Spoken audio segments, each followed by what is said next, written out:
होली हो या दिवाली हो, बिना गुजिया वाली मिठाई के हमारी सारी खुशियाँ अधूरी रहती हैं। इसलिए आज हम बनाने जा रहे हैं गुजिया मावा की। उसके लिए पहले तो हम गूँथेंगे आटा। तो हमने आधा किलो के आसपास मैदा ली और उसमें अच्छे से गरम किया हुआ घी 1 कप के आसपास डाल दिया था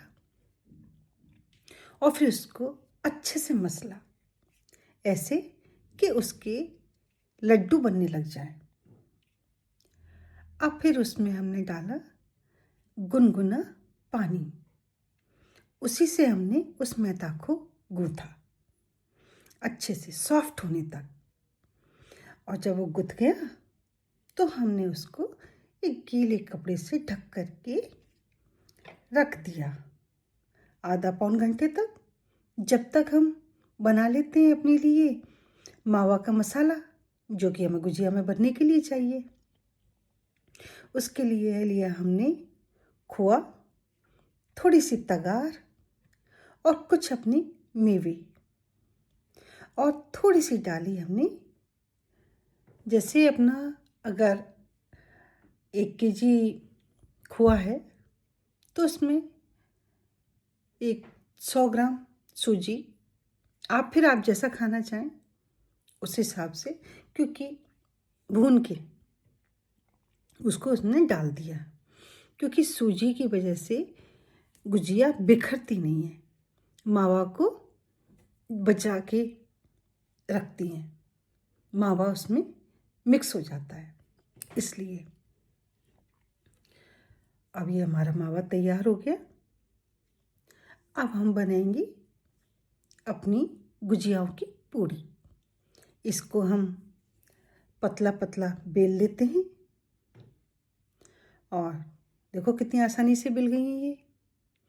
और हमने गुजिया के सांचे में रख करके उन गुजियाओं को मावा से भर करके अपनी देखो कितनी सारी हमने तैयार कर ली।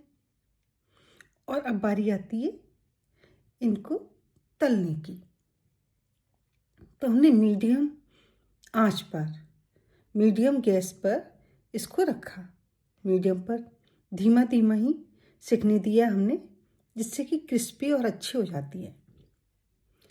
उसके लिए मैंने अपनी कढ़ाई में घी लिया, घी गर्म हो गया तो उसमें रखी मैंने चलनी, अपनी नॉर्मल चलनी, जिससे हम चावल का पानी निकालते हैं या सब्जी धोने काम में लेते हैं, वही वाली चलनी हमने रख दी, लेकिन लोहे की, प्लास्टिक वाली नहीं। और उसमें हमने गुजिया को तलना स्टार्ट किया।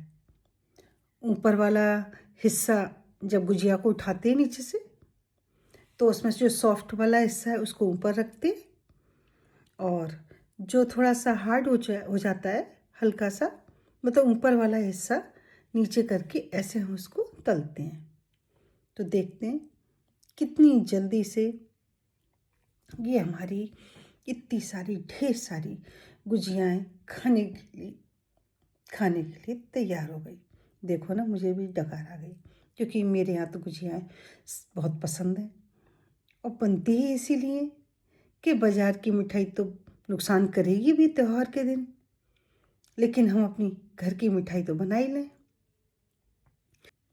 और उसके बाद मैं मठरी भी बनाऊंगी, थोड़े से झार के लड्डू भी बनाऊंगी।